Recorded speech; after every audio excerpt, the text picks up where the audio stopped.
Alright, folks, we're going to continue working on Spelljammer combat and exploration artwork.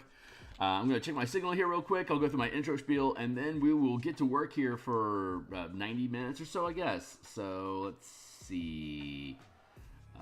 Mic check, 1, 2, 3, making sure I'm coming through. So I can spread my signal. Sounds like I'm coming through A-OK.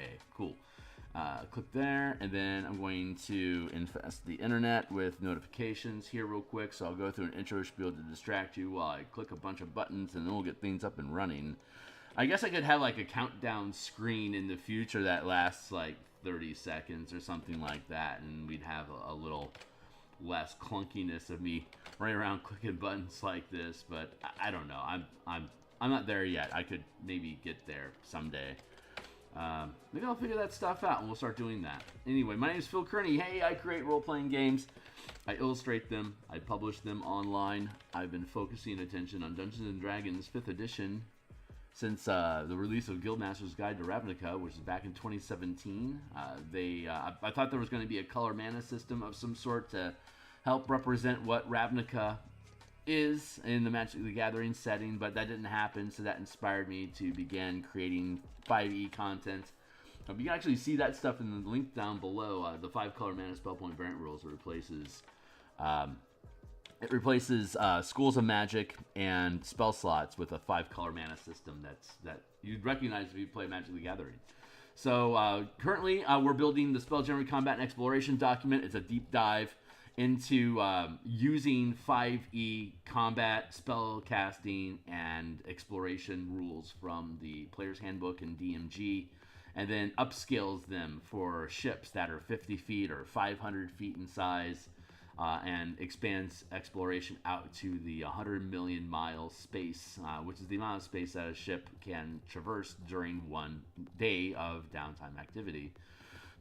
So right now, we playtest stuff. It works out well. We then hire an editor to help us wordsmith the stuff into existence. I've got Joseph Vargas, Ukulele Bard, as well as excuse me, Adam Hancock, who created Alpha Orc Had a Baby and Balduran's Guide to Kingdom Building. Fantastic folks, great mechanical chops on both of them.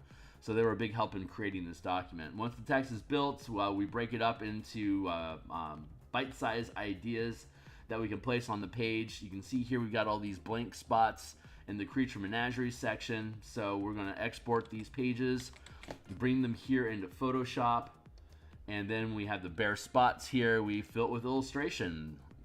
Then we move on. Once all these are done, we export them, drop them back here into the Word document, and then we bond them into the Word product. I'm trying to find, there we go, here's some illustrations real quick. We then drop them into the document where they belong. You see here, like this is offset from the text that we have here. Once everything is bound into the document, we seal it up into a PDF and drop it on the DMsGuild, like all these links that we have down below here. Here's a full playlist of all the. Here's a full playlist of all 300 some odd episodes prior to this. So like, subscribe, hit the bell icon to get notification when we're live again. We're gonna be going live with this on DMsGuild in a matter of like 2 weeks or less now. You can follow me on Twitter. I just posted I'm live on Twitter and typically do. Otherwise, let's just get started here. So.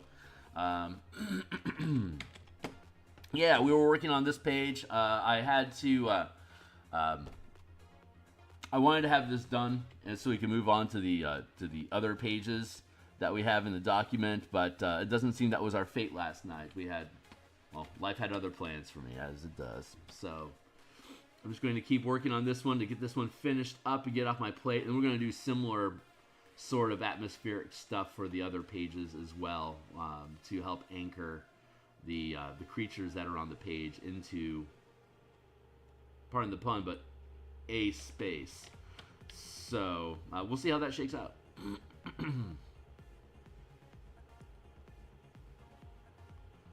How's my volume looking? Where are we at? Yeah, we're steady 30. I think I'm going deaf because I keep feeling like I have to ramp up the volume to hear stuff. I'm not happy about that. I doubt my neighbors will be either.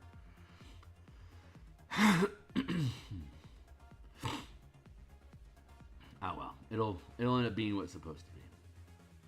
You know, I'm gonna grab some of this.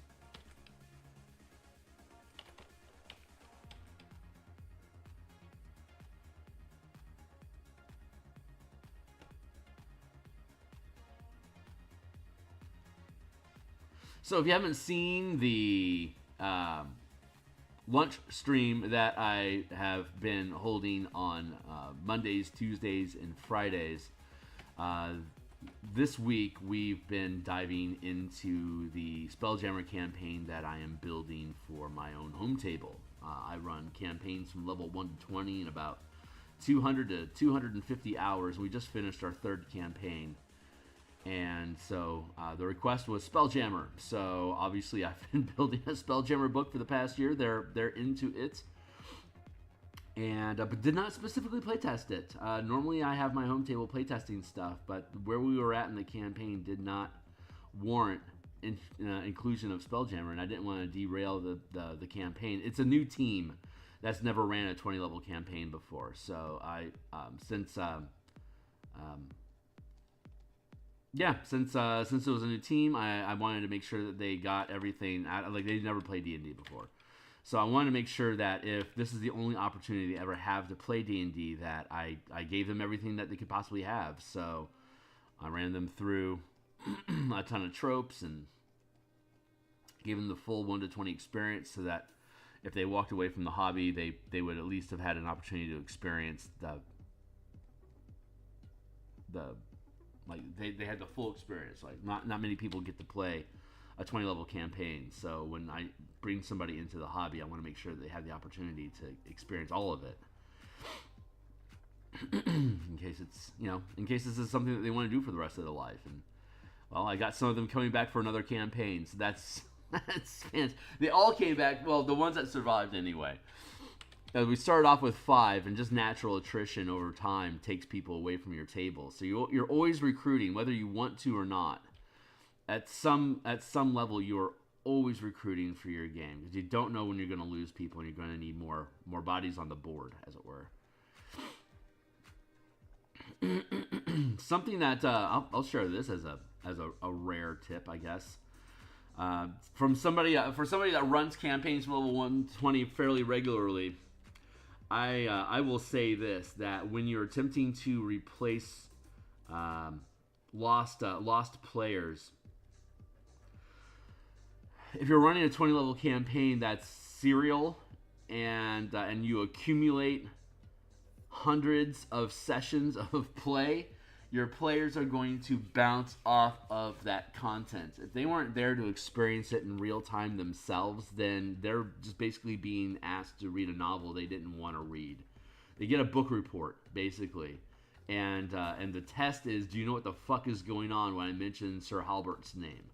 If the answer is no, you're not in the campaign. You're kind of witnessing it. So if you're going to lose, you can't control when you're going to lose people, sure. However, if you do need to pick up new people, the kind thing to do to the new people that you're bringing in is to start a new campaign over. Start it from scratch, so that everyone that's participating has the same amount of emotional investment in the success of the campaign. If you're getting to like around level 12, I'd say level 12 is probably the cutoff, where it's become so inbred into the culture of that particular campaign that other people are just going to bounce off of it.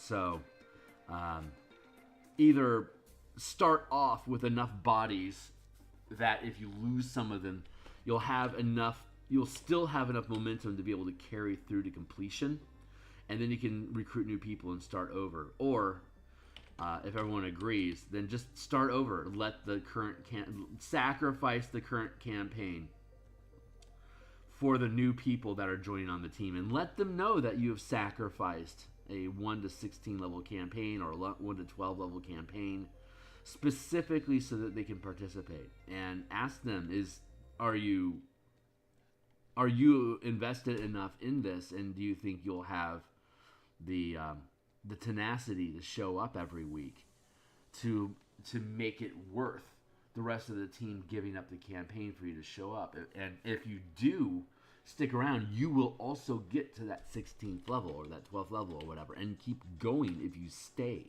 The only reason we're stopping is because we wanted to add you, but we didn't want to put you in a place where you couldn't, where you felt like an outsider for the entire campaign until it finished, and then you got to start participating as an equal, and that doesn't feel fair. So we're willing to give up the current campaign. It's just a campaign, but there's ideas that were being explored that we're willing to either rebuild into a lower campaign for you, or just let go altogether for the sake of the mission. So, like, that's a fair question to ask a new recruit. If we do this for you, are you going to stick around? It sounds kind of guilt trippy, but it's fair to know what that person is walking into as a newcomer to an established team with emotional bonds.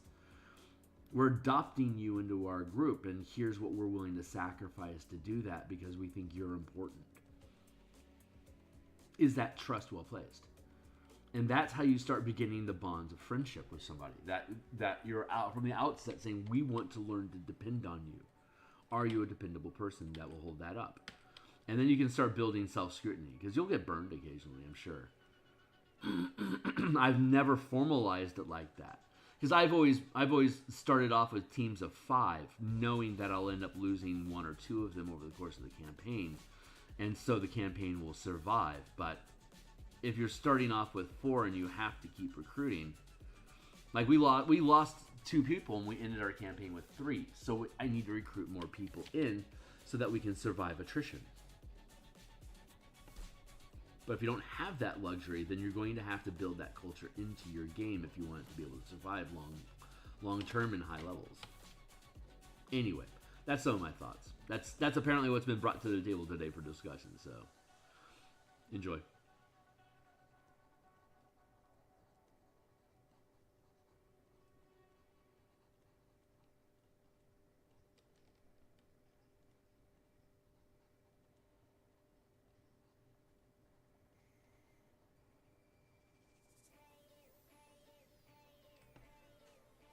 I could actually tear that out as a little chunk.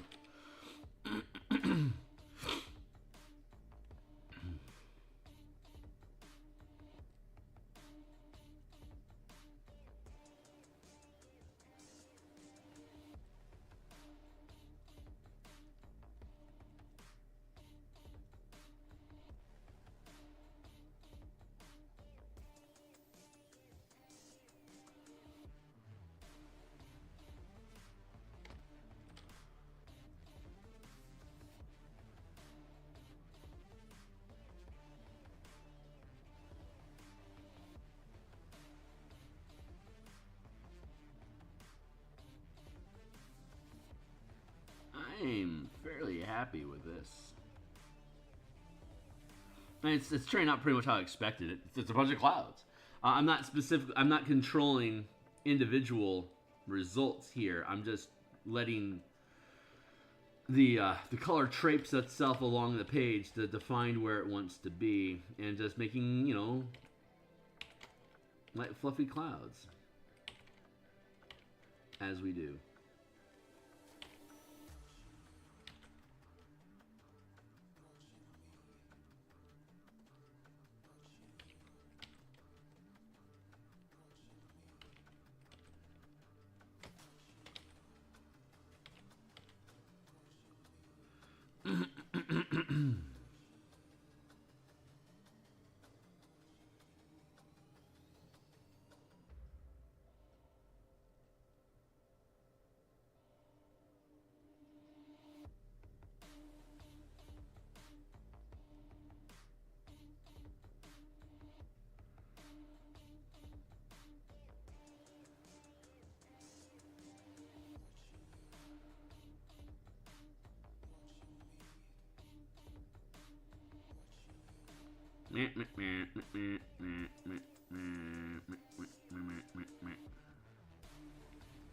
Blend it all together, y'all.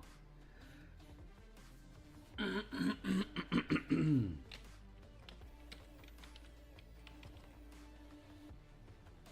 gonna push this back a bit. God, I feel like I'm tripping.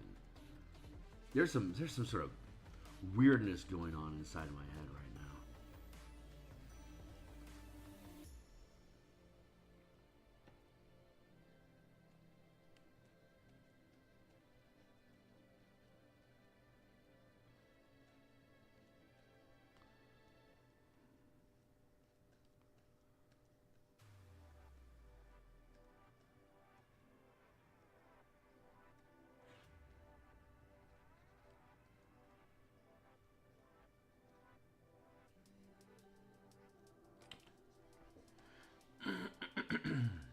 That feels pretty good.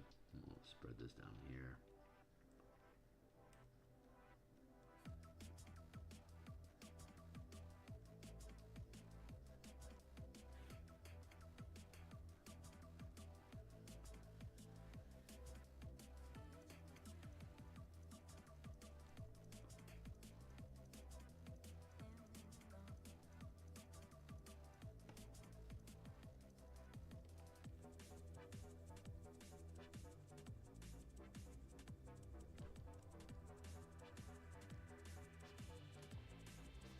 So my session 0 with the team is today at my lunchtime. I don't do...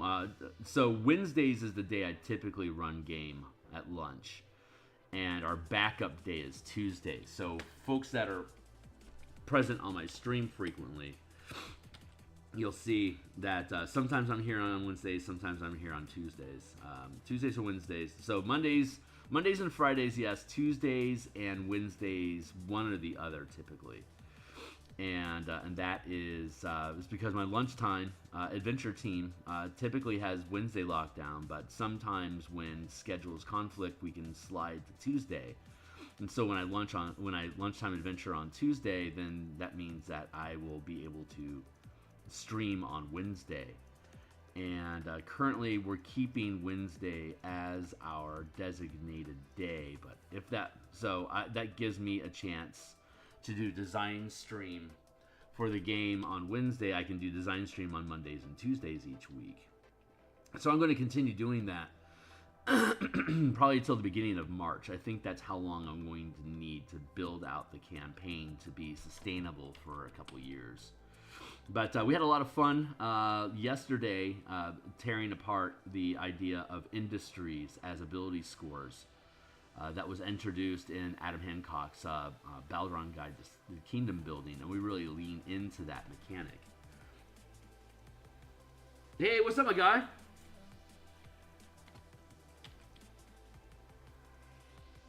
How you doing?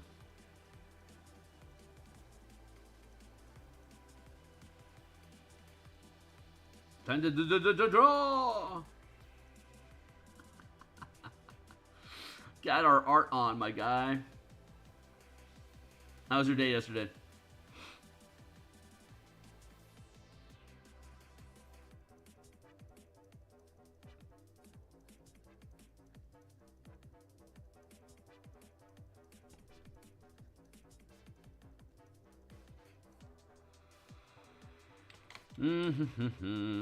Almost donezo. Dunzo Baranzin.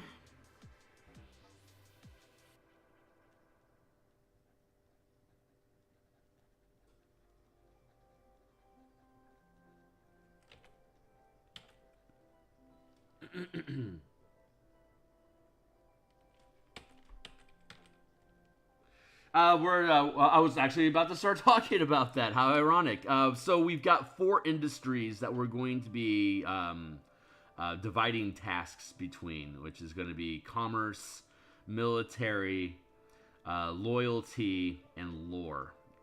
Balduran's Guide to Kingdom Building and the in-command system that he's been editing for me have a total of 6 attributes that are applied to communities, kingdoms, guilds, nations, towns, They also include health and religion. Health being like the you know, like food and just health, like how healthy your community is, and religion is an attribute that basically quantifies how much influence the gods and religion, tradition, and discipline has in your community.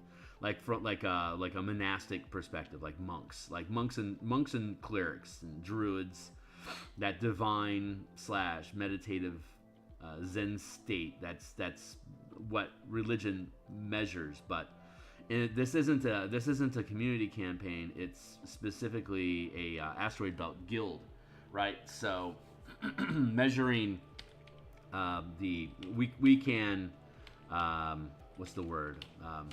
We can hand wave nutritional value, and we can normally you would have lifestyle folded into the health attribute. Like the healthier you are, the more you invest in health, generally the higher standard of living lifestyle you're maintaining for your NPCs. Like D&D has like squalid and poor, wealthy, aristocratic. There's 7 layers of wealth that get broken down inside the 5e system, and for the most part, we can just assume that we're maintaining a comfortable lifestyle for our for the NPCs or the people that are involved in the guild. Otherwise, they wouldn't participate. They weren't at least, if they didn't have at least a comfortable lifestyle they can go home to and rest from, then you're going to be facing morale issues, which is something that we address in this Spelljammer document while maintaining the lifestyle aboard a ship.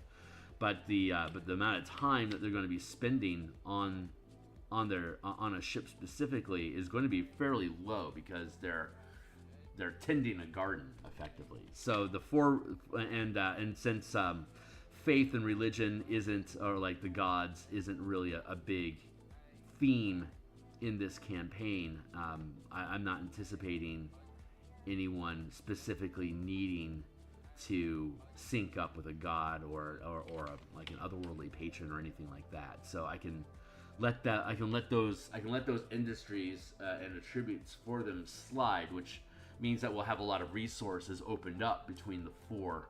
I can calibrate the amount of resources they acquire during their mining operations. We can focus extracting wealth from the asteroids, refining them into coin that can then be exchanged for new resources they convert to resources, and you can spend resources on equipment, crew, contracts, territory. Where the next step we'll need to do is start breaking down how many resources, like a generic point of resource, how many resources can they gain per season, and how much the things cost, like how many resources they need to spend to acquire different benefits. So we've got a renown system, which is each game session is 10 days in game, and so every 10 days they process tasks. They'll have X amount of resources, and they invest a certain amount of resources into each industry, and depending on how many resources are in each industry determines what their basically what kind of how much bonus do they have on an ability check, and then they can use an ability check to prospect a zone for asteroids. And once they get the result of their prospecting check, they'll know how much wealth is inside of a specific zone that they're in control of. We confirmed, established that the neutral zone that surrounds the planet is where all the refineries, smelters, and administration happens for different organizations, and so the different the actual zones that are inside of the asteroid belt where the team is going to be navigating most often, those are relegated to different contractors, and so you're basically going out from the neutral zone into your territories to harvest material. And so we've established what kind of an ability bonus, what kind of ability check you have when you're at there's 5 different ranks, like skill levels, kind of like Pathfinder 2 has like untrained, trained, expertise, grandmaster in a particular skill. We express that as ranks, which is something that's prevalent throughout the Spelljammer book here already. And so those ranks are translated to basically scale of operation. So if you're a first rank, if you have first rank miners, you're not going to be able to extract a lot of wealth from any particular asteroid. But you could invest a lot of resources into a lot of first rank mining crew to go out and gather resources from many different asteroids, just not deep. Alternatively, you could have that one team dig hard on one particular rock, and that's all you're going to work this season until it drifts out of zone for you. And then as you accumulate more resources and you invest them into, this would be commerce. The mining process is part of the commerce industry, as opposed to warfare is part of the military industry. Building contracts and sussing out conspiracies and performing espionage is the building contracts and recruiting people is in the loyalty industry, and then prospecting, discovering what's coming into zone. And espionage, including counter espionage, is in the lore industry. So you've got commerce, lore, loyalty, and military. Those are the 4 industries that we're working with, and each one of them has specific tasks that can be performed. And depending on what your rank is, the more resources you invest into an industry, the higher rank you become. The higher rank you are, the higher your industry ability checks become. And so you'll be more successful, or be able to extract more resources, or be able to have higher level characters attacking things during combat. It's kind of a 4X system. Hey, words. Your players in this asteroid mining campaign will need to do a lot of resource management day to day, allocating their ship's people to each region. We can sideline that. We can background that into a single role. So each industry, there's only 8 tasks that are performed across the 4 different industries. The team will decide what do they want to micromanage this week specifically, and then everything else gets relegated to just basically an ability check or a skill challenge. And depending on the results of the skill challenge, results in how things in loyalty are coming along, how things in military are coming along, how things in commerce are coming along, and how things in lore are coming along. And so the 8 tasks that are allocated to those 4 industries, whatever they're paying attention to, they can't pay attention to anything else, because this is what we're focusing on this week as our episodic campaign. And whatever they can get done in that during that session is basically going to it's an episode. So if they're in a battle with somebody and we hit the end of our session and they haven't killed everybody, they let them go or they escape. And then they have to figure out what the narrative about letting the end result of this is how we walked away from that. How do you guys want to narrate that? And they will decide, since we weren't actually able to defeat the enemies, we know that they're still out there, so how do you guys want to frame you not being able to completely eliminate that threat? And then they'll give me how they want that to narrate out, and then I will take that and I will build momentum behind that threat. If they're able to completely resolve the threat and they remove it from the board, then congratulations, you remove that from the board, and they'll gain passive renown in if it was a military campaign that they were running to clear pirates out of a region, for example. Then they'll have gained a point of renown in military for having done that. So you can increase your rank in an industry by performing tasks specifically like this. That'd gain you a point of renown, or you can invest resources gained to increase your renown. And then each level of each rank has a certain amount of renown necessary for you to reach the next rank. It's 3, 10, 17, 25, and 50 points of renown. So you can naturally over time accumulate renown by focusing on a specific task, or as you extract resources and invest them. They can either invest them in increasing their rank in an industry, or they can hold on to each point of resource. Each point that they gain, they could then instead spend during the mission as an inspiration point to give them a re-roll on a 20-sided die, or to roll an additional proficiency die, depending on how many points they want to invest. Like the martial power system that I have. You have a pool of mana, and when you spend points of mana, you add dice to the ability check, saving throw, attack roll, or you stack dice to deal extra damage. So we're adding that system in, but instead of having a pool of mana, they have, as an organization, they have a resource. So if they don't like the roll that they got, they might have, like, say, 60 points invested in military, and be 5th rank, and add a D12 to their D20 as a proficiency die.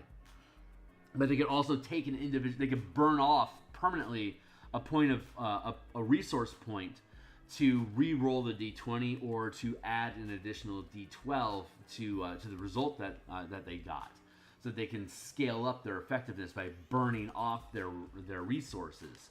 Or they can invest their resources to increase their renown, which permanently increases the proficiency bonus that they gain in that particular industry and all the tasks that you perform. So if the team isn't interested in exploring asteroids and finding out what sort of resources are in there, they're going to relegate that to a task.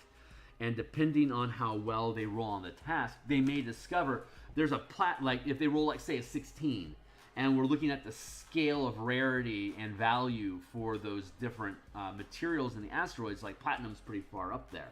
But it's not unnatural. It's just at the high end of natural stuff. So, like, say they got a result of, like, 16 in prospecting a zone, and they discover that there's an asteroid coming in field that they can mine for platinum. But they only got a 16. So their scrying and their divinations have discovered that this platinum rock is coming into zone for them, but they didn't roll high enough to realize that it's half gone and that there's monsters that are living in there. So when they show up with their mining crew, like if they relegate the lore to exploring the asteroid, and they relegate mining it to being background, then what's going to end up happening is they'll roll their mining, they'll make an extraction check to see how much resources they can withdraw over the course of 10 days. If they roll low, they're going to lose their mining crew because they woke up the monsters.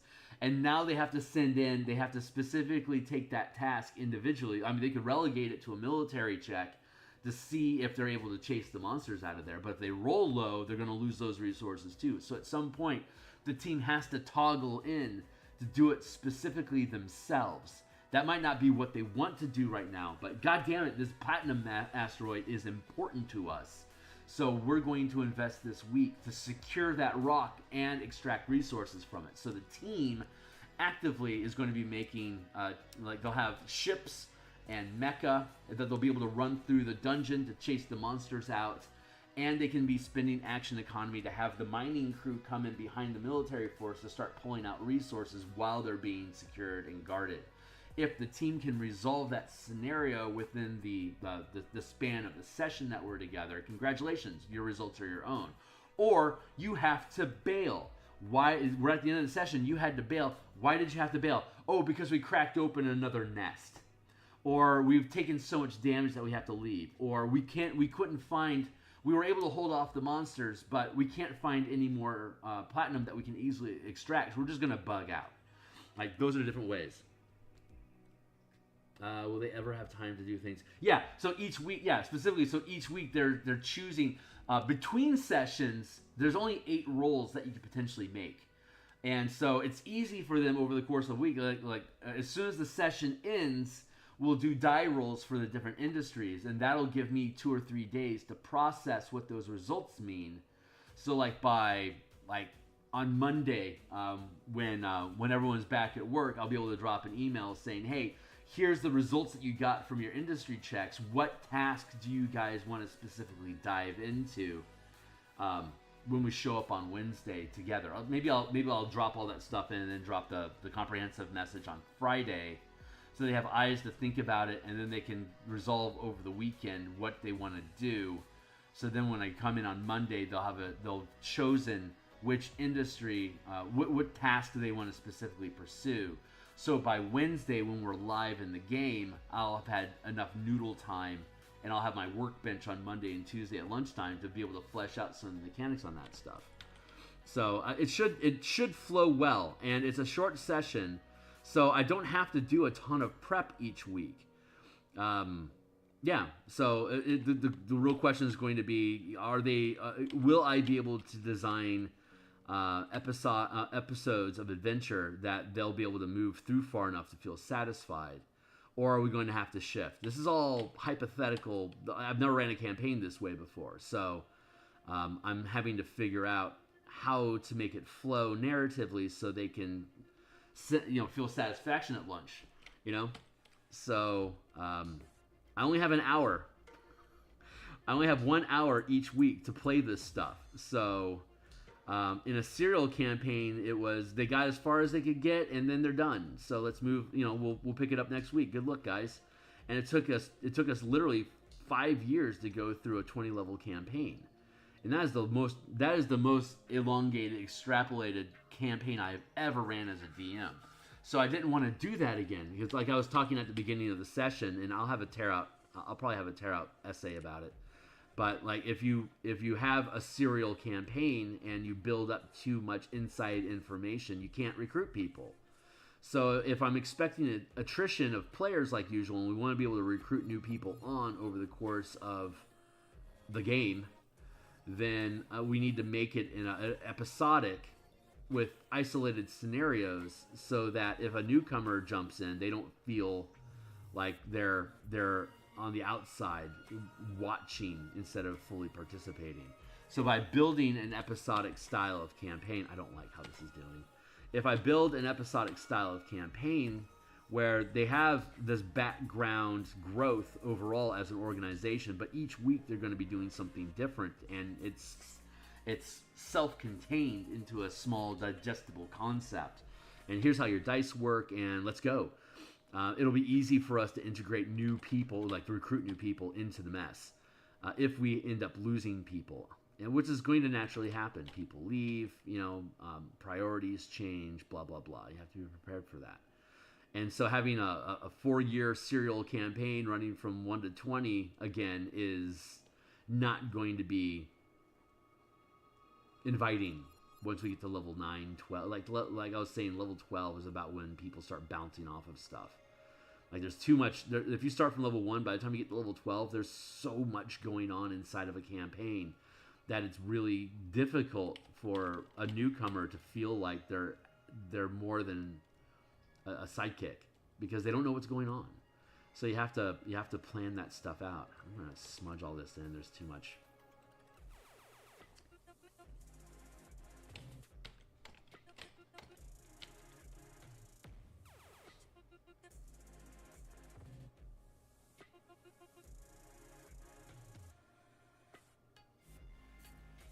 We'll smooth this in a little bit. I think I can probably afford to operate out in this space here. Since I'm on hard ramble mode today, when I start to dive into a subject, I tend to zoom in and micromanage individual pixels. I need to zoom out and look at the bigger picture here to make sure that I'm not, like, what is it? It's 7 o'clock, so I've got an hour.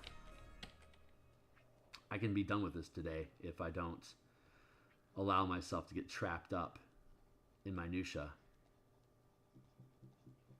So this is me actively trying to dodge minutia. What is all this? Do I need... Yeah, I can make that go away. I just invested like 15 minutes on that smudge, but it was the journey that I was appreciating. And we can add this in here, and we'll have to, I want to clear this stuff off of the tail, but it needs to be there for now just for the continuity of the gradient. So where we're left with, what we'll pick up on Friday is figuring out how many resources, like how at the different levels that they, at the different ranks that they gain as an organization, how quickly can they accumulate resources and how fast can I make them burn them off. You want more resources so you can afford bigger and nicer things. When they get bigger, nicer things, what kind of a die roll does that let them change their ability checks to? So we're sussing out next, now that we have a basic premise on how the world works and how we're going to gamify the system, now we have to start quantifying how much those resources are worth. So my session, so I meet with my group today at lunch, and the campaign's not ready to go yet, but they're committed to showing up because we're integrating new people, so we want to start building community and culture and camaraderie amongst the new players so that they feel invited and part of the team. So just bullshitting and yucking stuff up is going to be valuable. So we're just going to basically just hang out for a little while. But I can start introducing the ideas of, I can introduce these ideas to them so that they know that there's going to be 4 industries that they're going to be looking at, and they can decide what they want to specifically focus on. Everything else will just become a die roll that gets resolved off screen. And I can introduce the map to them so that they can see, you know, here's where you're positioned right now. And here's who your horrible neighbors are that you're going to have to deal with. So they can start wrapping their brain around that and start just building some background information about that sort of stuff. Thank you. Yep, I'm pretty excited about it. It's coming together. It's going to be a little cacophonous, but they have escort missions for the miners. They have hunt missions for pirates and poachers and monsters. They've got dungeon delving that they can do on each individual asteroid, which I can just random up a dungeon and then they can just go attack it, and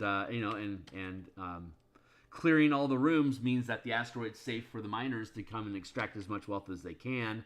Since commerce is the industry that oversees the mining operation directly, they're going to want to invest resources into commerce so they have better mining crews to be able to extract more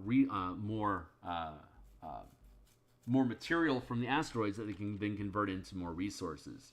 So I don't but then if they like neglect loyalty, then more loyalty means that they can get more resources for the material that they extract, and that they can more easily have alliances with other groups, or they can acquire they can recruit easier. So loyalty is very much probably going to be a background industry that they'll just put points into so they can just passively pick up replacements. They'll have to have if they want to have third rank crew manning ships so that they're using D8s on their ship combat, they're going to have a third rank. They'll have to be third rank in the loyalty industry to be able to attract that level of expertise to their guild. So it's in a way that's kind of like a resource sink where they have to throw wealth into the loyalty industry just so they can sustain the type of people that they want, or get access to different contracts, or like if there's a trade agreement they can make, or if they need to request help in resolving a threat. These are all things that are going to be inside of the loyalty industry, where they're building trust and reliability with the people that they're working with. You're a reliable miner. We're going to give you this larger contract because we see consistent production from you. So we're going to increase your yield efficiency by 10% or whatever, and we can keep ratcheting up that wealth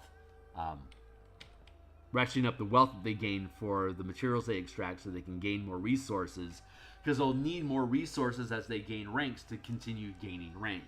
And the goal of ranks is to get a bigger proficiency die, so that when they make a check, they can have better results, so that they can extract more materials, so they can have more, etc., etc., etc. It's just like gaining levels, except it's at the organization level instead of the individual level. So the question they had is, are we going to have individual characters that we're going to personify from week to week? And the answer is, if you want to, you can. But if they die, they're gone. So, and if we're going to be relegating where we're settling on right now is building a roster of characters that they can use, that they can just pick up. It's a pool of characters, Westmarch style. Whenever they decide what task they want to pursue that week, they'll also pick which characters they want to have on the team to perform that task. And so as time goes on, we can introduce more and more options for characters. You know what? I don't like any of this right now.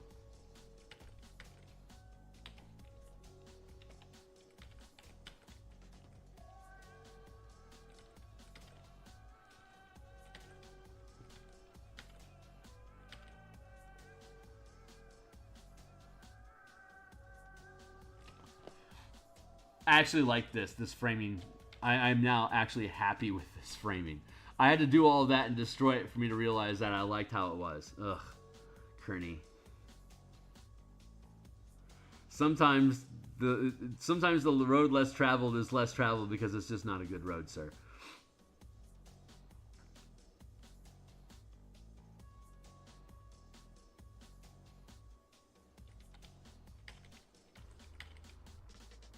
There, I think we can cheat that down to there.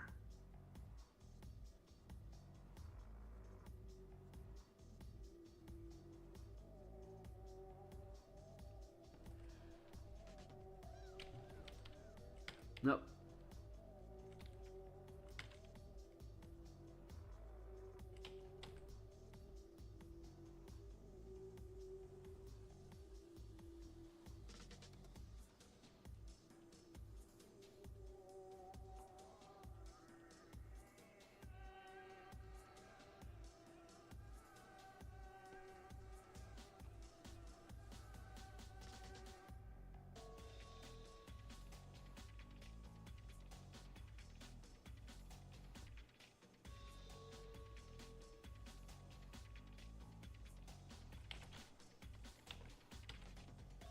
So I think I'm gonna start them off with dungeon delving, and then what I expect is them running dungeon delves to clear out asteroids to make them, because that's a fun task that they can do, like like overcoming hazards and fighting creatures and stuff. And I'll start them off in an enclosed dungeon environment, and then I'll be able to take them out into the asteroid field, and then we'll be able to take them into the far beyond. The far realm, sorry, and language. I'm learning languages here, and I'm keeping the action economy for dungeon delving. I'm trying to be more true to the original BECME BX style of dungeoneering, where there's an action and there's a movement, and that's it. And so you go, they go, you go, they go, you go, they go. But because we only have an hour to play, I can't afford individual initiative. It takes too long. So the way that these 1 hour adventures work is that it's group initiative. Everyone decides what to do as a group, and everyone acts at the same time. So it's group initiative. Everyone fights monsters. Whatever you succeed with, congratulations. Now the monsters will retaliate. And it just goes back and forth like that. And by not having a specific character that you're focused and devoted to, if this very BECME style of combat gets your character deaded easily, shit, I might just pick up Shadow Dark and run it as Shadow Dark. That's an option. I could flip flop. Like I could run Shadow Dark in the dungeons, and then I could use my Spelljammer mechanics for ship combat. And then we could use Cipher System or 4E ritual type stuff for the mining operation.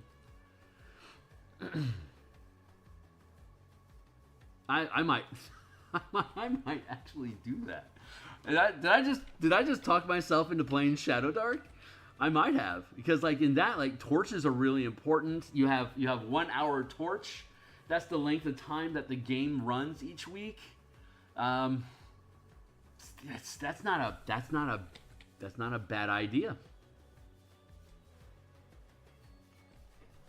Wow, and timing's all falling together for me there. So yeah, maybe we'll do that.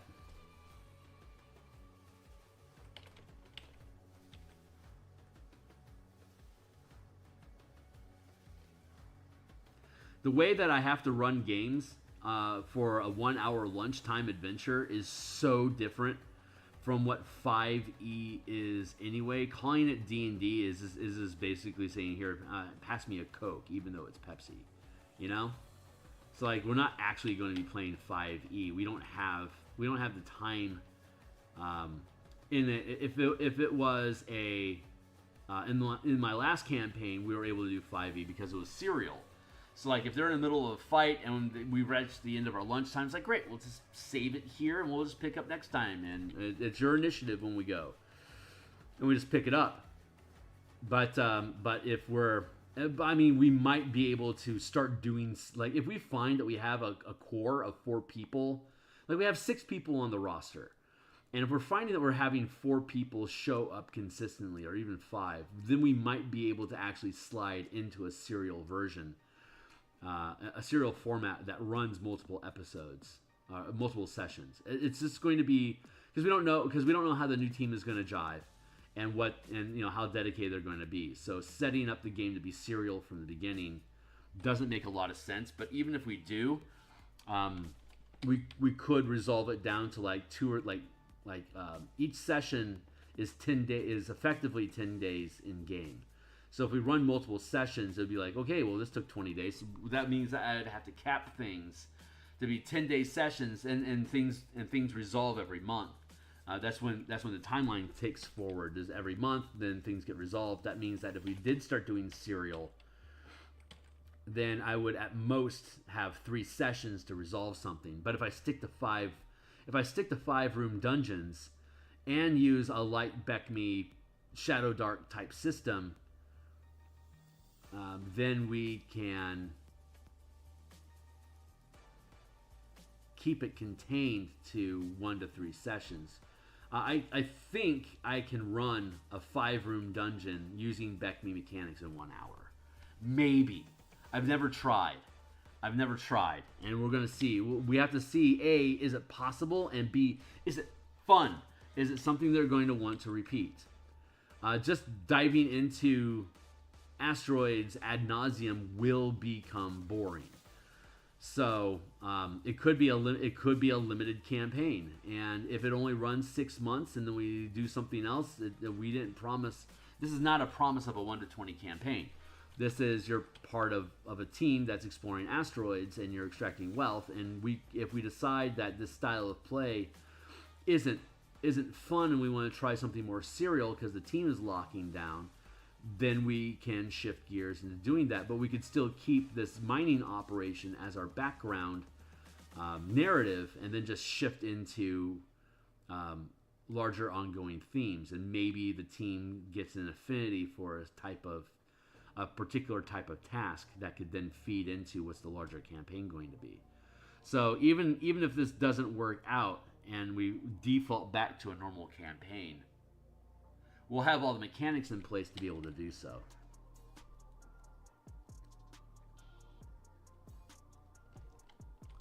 And I think I just finished this. Let's clean up here a moment.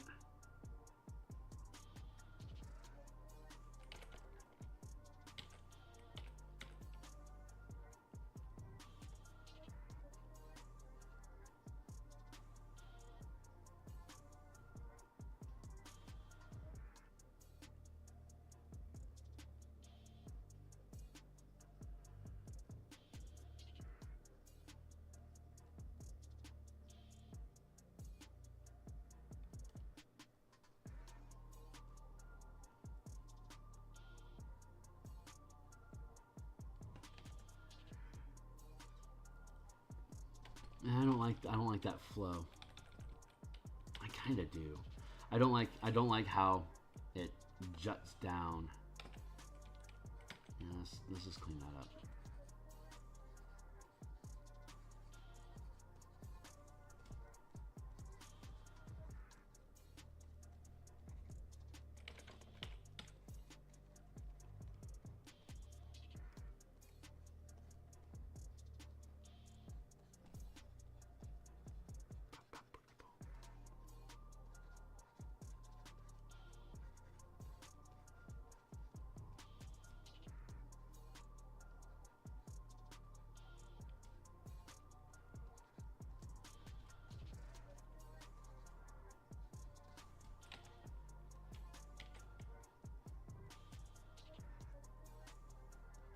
There.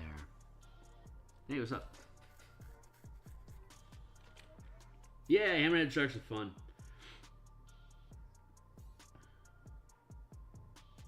Yeah, right on, man. Well, you're welcome to throw down if you jump into the Discord server. You're welcome to share your ideas down in the Spelljammer section, the Spelljammer channel. Because I'll eventually be consolidating information about the campaign down there, so that'd be a good place here. I'll guide you to it.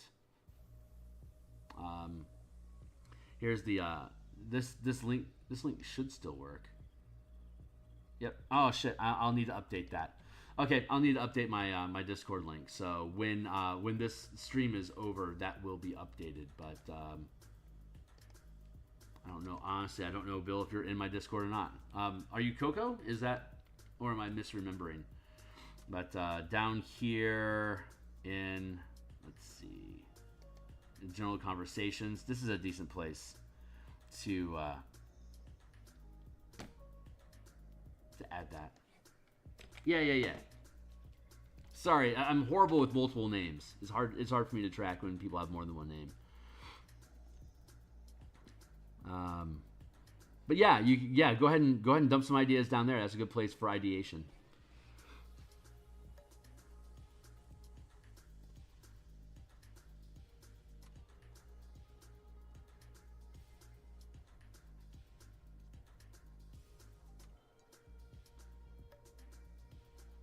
No promises to make use of it, but it will certainly be food for thought. Also, disclaimer, if I ever decide to make a book out of this, if it's on my server, I'm considering it to be mine, and anything that people contribute into it, I consider a contribution to stuff that I build. Just be aware of that.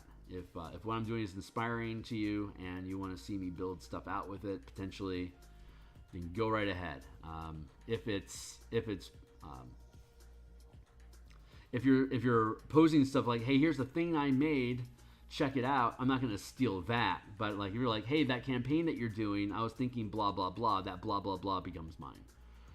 That's just an easy way to resolve stuff. It's like, here's the thing that I built, I was looking for some feedback, that's not mine to steal. Like, hey, I was watching your stream about the asteroid belt, and here's an idea I had about an asteroid. And like, if I end up putting that in a book somewhere, that was a contribution that you made that I would give credit for. The legalese is important, and I know it can kill a vibe, but it's important to establish that stuff. Because I monetize my ideas.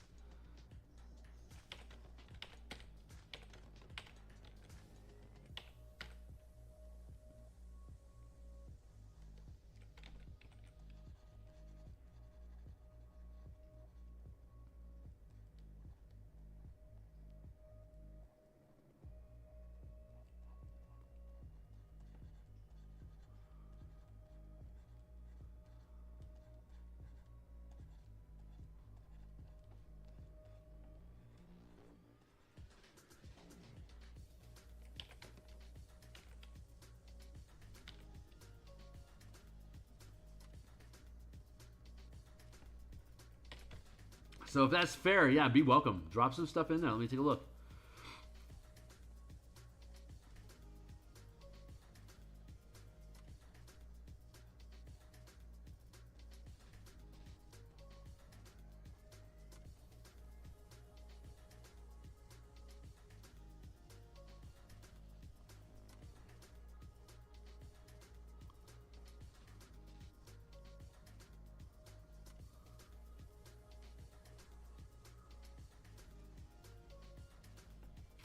God, this bit is giving me so much trouble.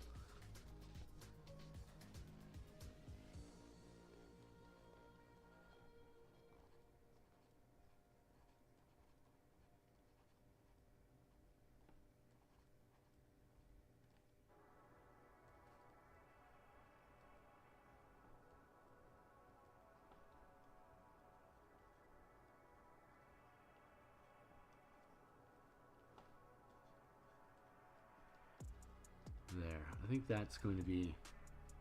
That feels okay. Cool. Now I gotta dig the...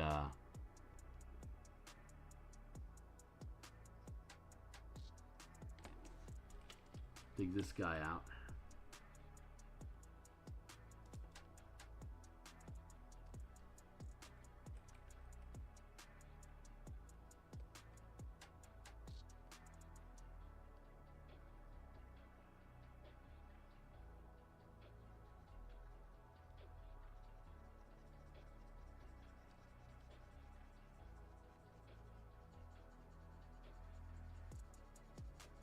This is a layering mask that I'm putting on. It makes the pixels invisible without erasing them.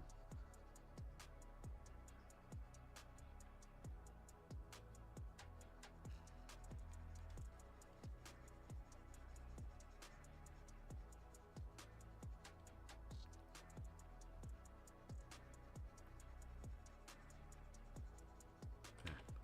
Now I can come in here and I can erase. Erase the invisibility.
Yeah, we made these back, I think, around episode 60. These flying sharks. This illustration in general. I believe before we had defined the style of the book and everything, we made this, but it was like a 25-hour investment. So I didn't want to not use it, but its format is different from pretty much all the other illustrations in the book. I'm okay with that.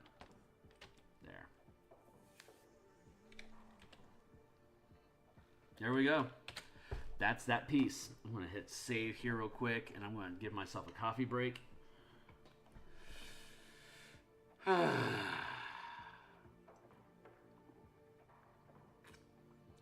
I want to mess with this down here?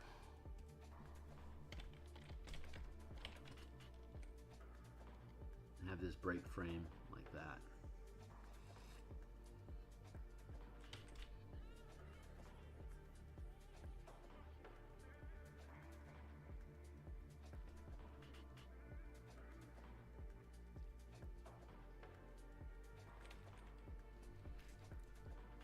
Hydration.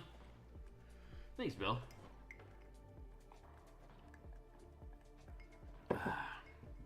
I'm pretty happy with it.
That's fun. I like the little blip.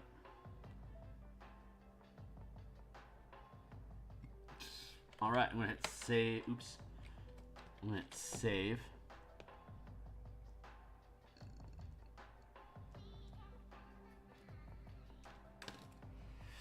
All right, this changed.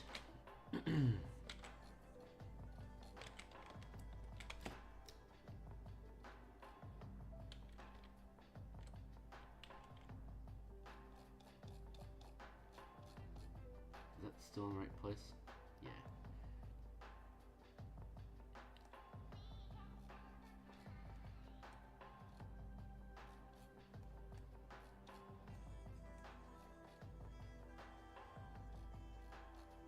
Too far.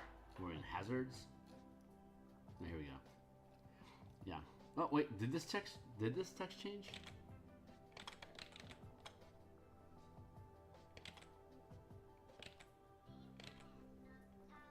Yeah, at least a little bit. So it's been a while since I've updated this page. So let's go to here.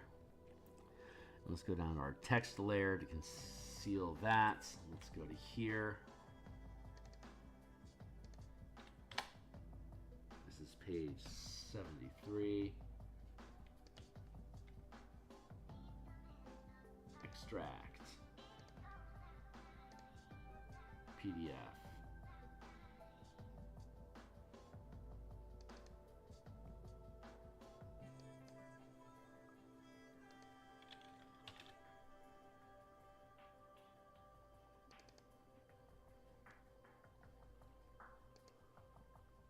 Current page, documents, get rid of properties and markups.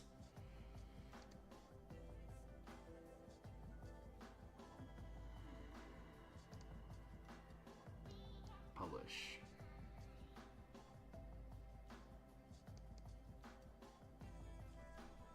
Jeopardy. One page. There we go.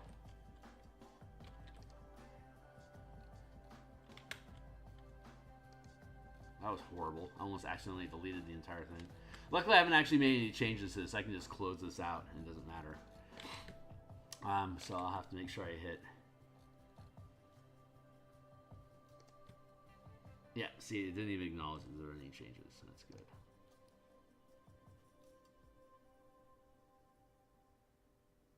All right, let's go back into our here.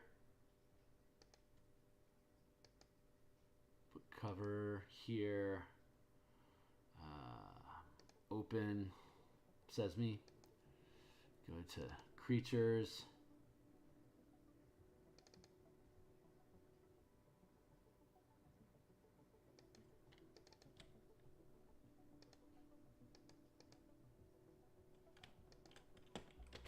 Copy, paste in place. Yeah, see, I need to modify that. Don't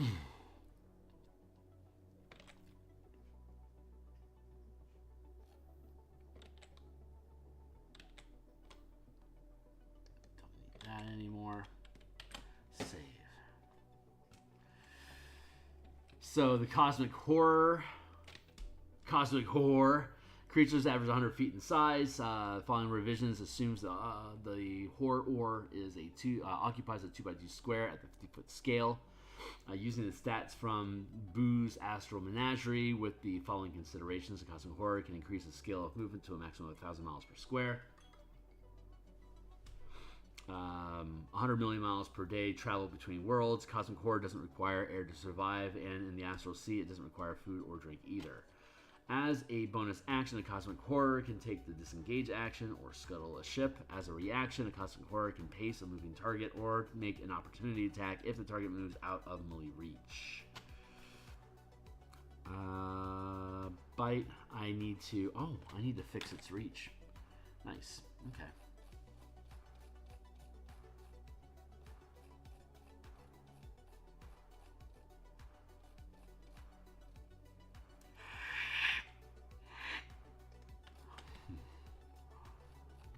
Tired. I wonder why for.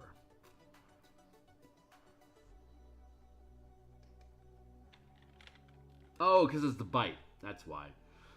Tentacles have a longer reach. Yeah. That makes sense.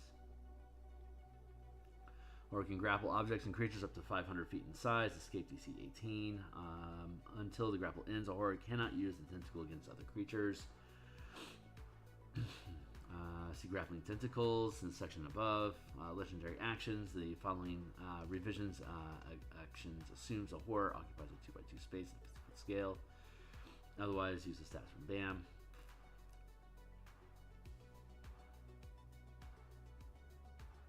Crushing tentacles. Teleport.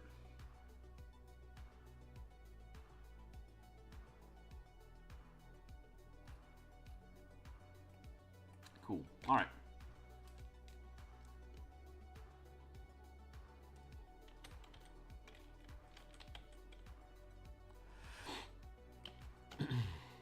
Lock that down. We got this smudgy marble in the background here. I want to get out of the space of the text there. And then we have our aesthetic, and we have our cosmic horror. Looks like both of these need to be resized a bit to respect the text.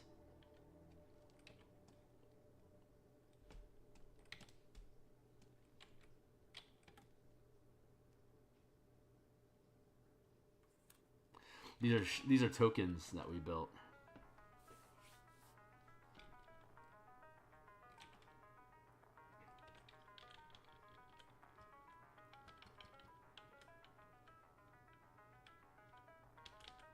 There. So the cosmic horror is a tentacle. Where are your eyeballs, buddy? Where are your eyes? There they are. Hello.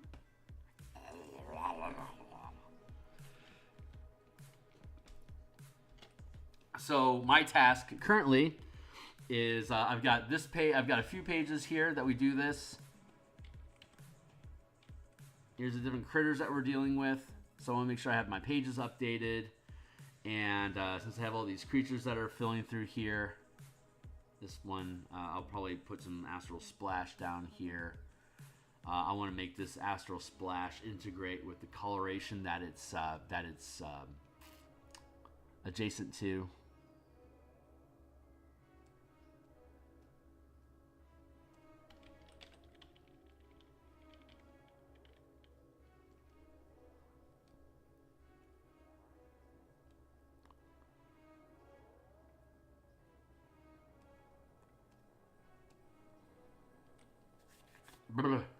So this is what we're doing.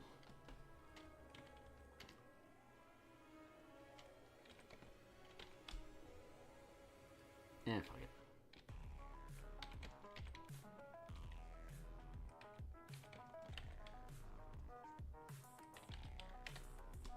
Oh, interesting.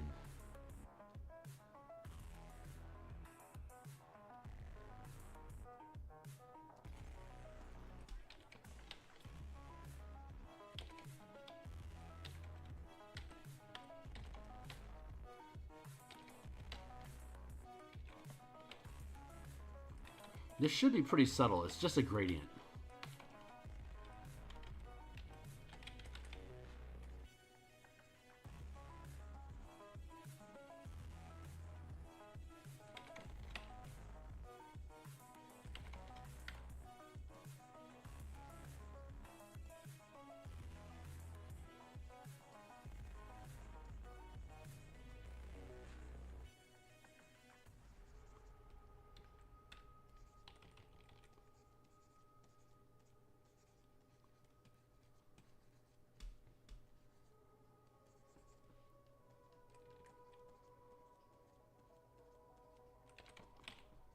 Well, we should have this stuff done. I mean, this is a pretty simple process, so we should have this done by tomorrow, and then we'll be able to go back into the first and second act of Lazaraxis to start integrating the illustrations into the text.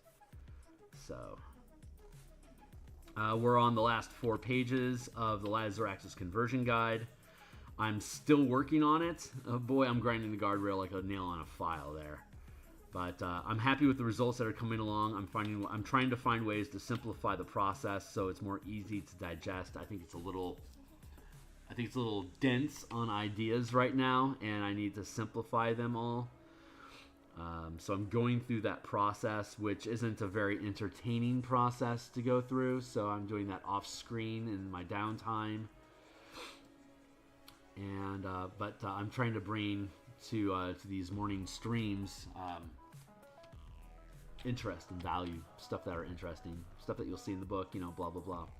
So getting the work done. But pretty soon I'm going to be doing things like stringing up hyperlinks or building building illustration picture boxes inside of the Word document, just going through and just building boxes. That's not a very exciting process, but it requires attention and time to get done. So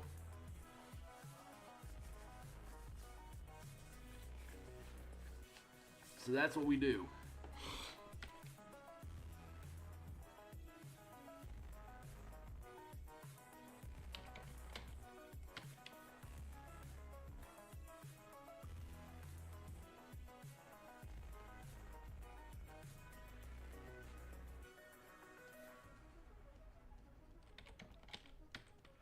Like, at some point, I'm going to have to take the batch file of these and then extract them all as individual PNG files to put into a zip folder.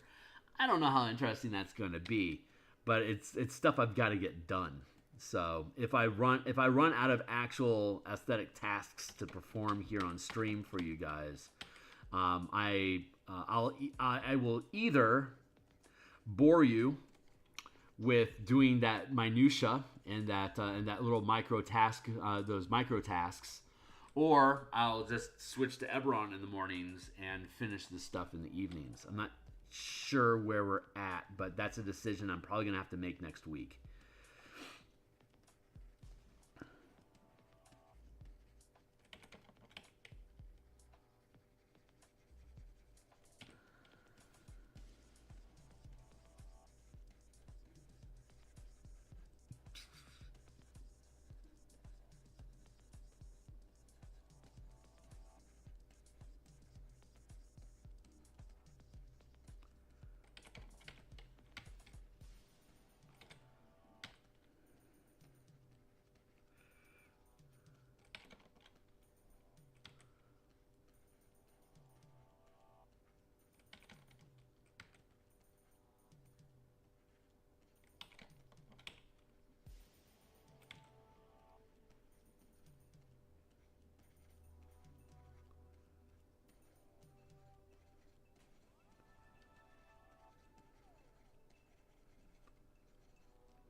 Lift away from the text.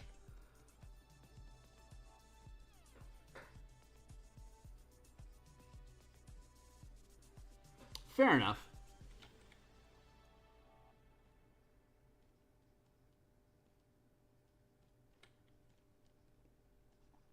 Well, I do want to do a book of kaiju, so there's plenty of opportunity for us to create large-scale creatures. 500-foot scale, like hell, even a 300-foot dragon is more than what anything in 5th edition is offering. Just a book of big would be sufficient. Like, how horrible is a cosmic horror if it's next to a 300-foot giant?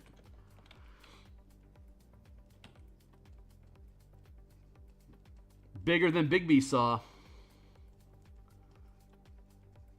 I love it. The Bigby. I like a lot of the artwork from the Bigby's. I don't even remember what the fuck it's called. Anyway, Bigby's Book of Giants, whatever. it depicts all these like massive, like hundreds of feet tall, and it's like gargantuan, 20 foot. It's like they didn't provide any kaiju mechanics in a book of giants. Like that is how poorly 5e mechanics are being managed by the people that created it. Like they really just want to relegate everything they can to narrative and just use the mechanics we already have. Here's how you can dumb down your campaign to use the mechanics that are already in the book. Back in the olden days when they spent a ton of money on making books that may or may not have been viable as a profit motive, it would be, here's a campaign idea and here's a shitload of new mechanics to make it work for you. Have fun. Now it like Ghost Walk. Like you're gonna play a campaign where everyone is dead and you're now ghosts, but you have to keep adventuring. Here's how to make that work. Here's a full 266 page book with different monsters, character options, campaign themes, organizations, and specific mechanics to run dead characters. Ghostwalk was a third edition, late third edition campaign idea that, again, it got a full book of all this stuff. But in 5e, it would be like, you want to play a dead character? Okay.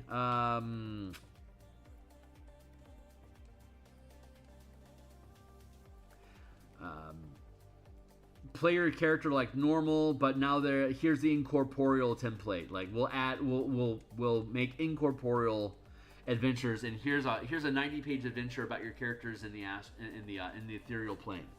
Like that's it. Like here's some ghost character options. Here's a couple magic items. Here's like a couple spells to identify ghosts, and we're done. It's like, what? Which is why so many people are dissatisfied with the stuff that's being produced for 5e. Like it's so, it really is. Their philosophy really is, let's take the craziest ideas and how little work can we do to dumb them down to fit in the rules that already exist, instead of, because if you expand the rules, they have to be tested. And they can potentially create conflicts with other rules elsewhere. So I understand the desire to keep things simple so that it doesn't become like you have to have all of these books to make your game work. Like that's destructive to the art and to people's wallets and to WotC being able to produce profitable pieces. I get it, but we want it. We want rules that matter. Damn it.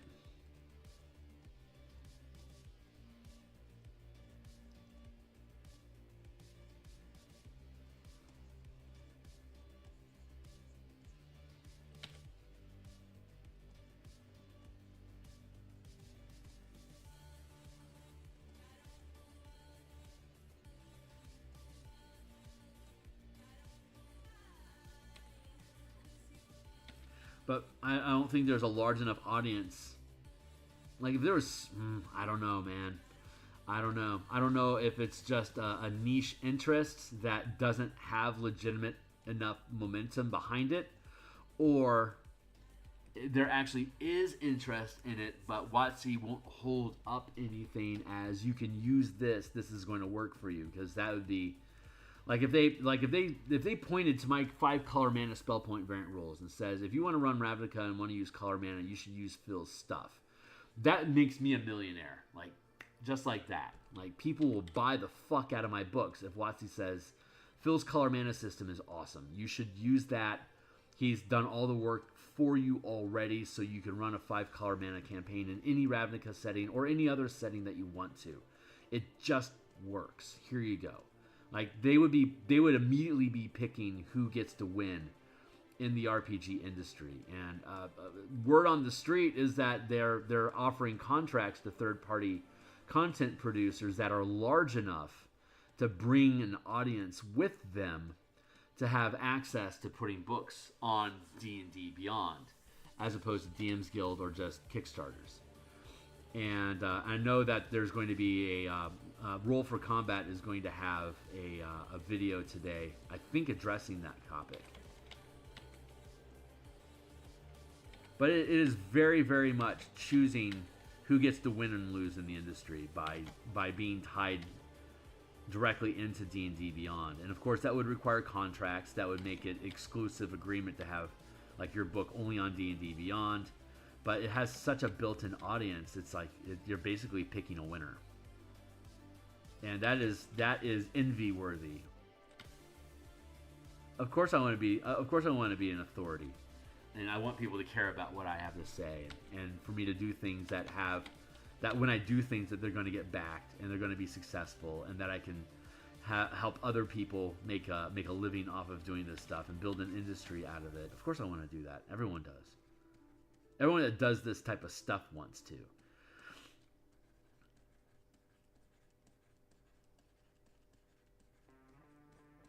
So if that is actually what D&D is doing, I don't know, man. That's a compelling offer. One that's not being made to me, but it's a compelling idea nonetheless.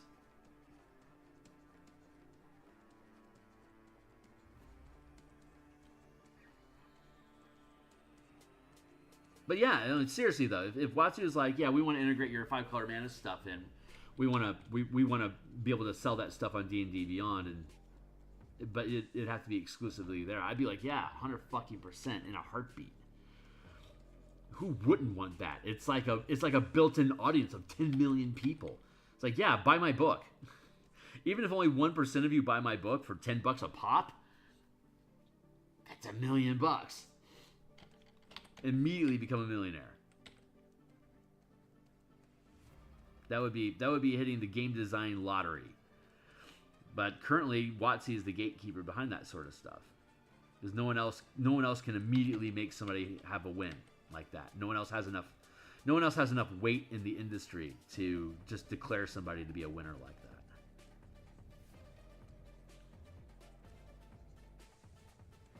Anyway, whatever.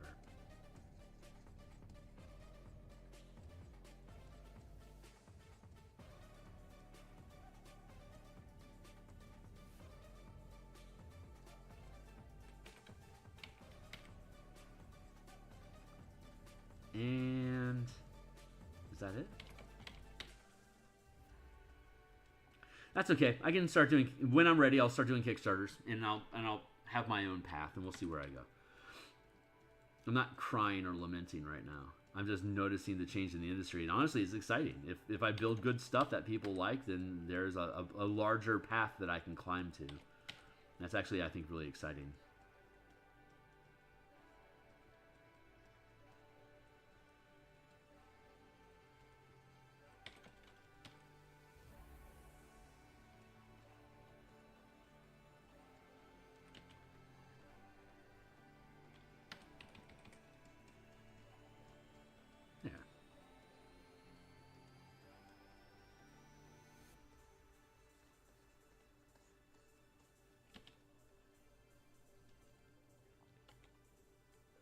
I don't think I need to do anything more wild than that. I do want to play down in this corner a little bit, though, just to see how this plays out.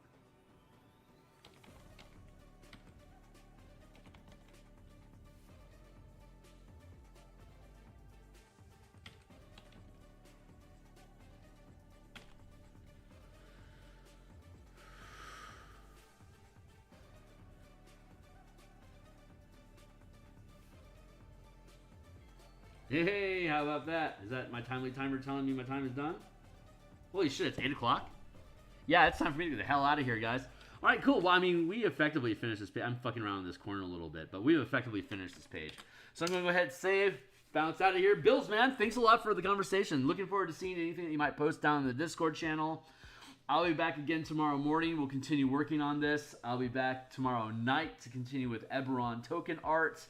I'll be here Friday morning continuing this chapter. Friday lunch to continue building the Asteroid Belt campaign. And then Saturday I'll be back doing more Spelljammer. And then we'll have a video on Sunday that'll be pre-recorded.